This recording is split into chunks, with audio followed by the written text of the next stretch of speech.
Start. এই যে অনেক বাবা মায়েরা এসে বলে এই মাথাটা চ্যাপটা, হ্যাঁ, এই 3 মাস 3.5 মাসের পরে বাবা মায়েরা এসে বলে যে বাচ্চাটার পেছনটাকে ফ্ল্যাট হয়ে গেছে, এটাকে বলে বা অনেক সময় তেড়া বাঁকা হয়ে থাকে, এটাকে বলে পজিশনাল প্লেজিওসেফালি। কেন হয়? একই পজিশনে বারবার শুয়ে শুয়ে এই জিনিসটা এরকম হয়। ওইদিকে ওইদিকে ওইদিকে দেখো দেখো দেখো দেখো দেখো দেখো ওইদিকে। হ্যাঁ, এটা কেন হয় বললাম?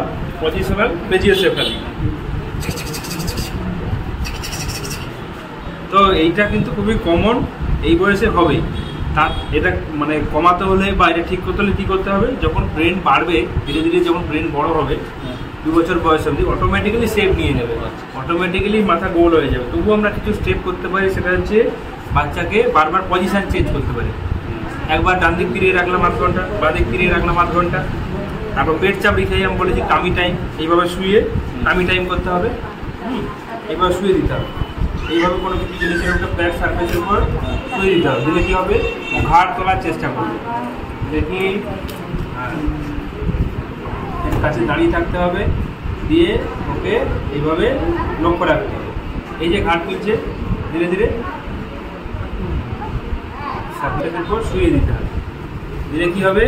ও মাথা তোলার চেষ্টা করবে। হ্যাঁ, এই সময় বেশিক্ষণ থাকলে ঘাড়ের পাচন শক্ত হবে এবং কী হবে? ধীরে ধীরে শেপটা বজায় থাকবে। একই পজিশনে বারবার শোয়া যাবে, ঠিক আছে?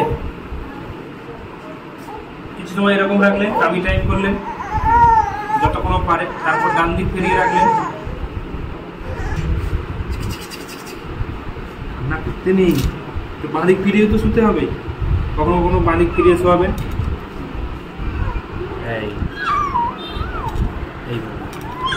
ঠিক আছে, ডান দিক বাঁ দিক ফিরে সরালেই হবে। অনেক সময় সর্ষে বালিশ টালিশ বলে, সেগুলো করতে পারেন। একটু ম্যাক্সিমাম ক্ষেত্রে কী হবে? যখন ধীরে ধীরে বসবে এরকম, তখন ধীরে ধীরে সব বসা শিখে গেলেই এটা ঠিক হবে। এদিকে স্মাইল করে দাও, স্মাইল করে দাও। হাসি, হাসি দিয়ে দাও একটা, সেই হাসিটা। জিগি জিগি জিগি জিগি জিগি জিগি জিগি জিগি জিগি জিগি জিগি জিগি।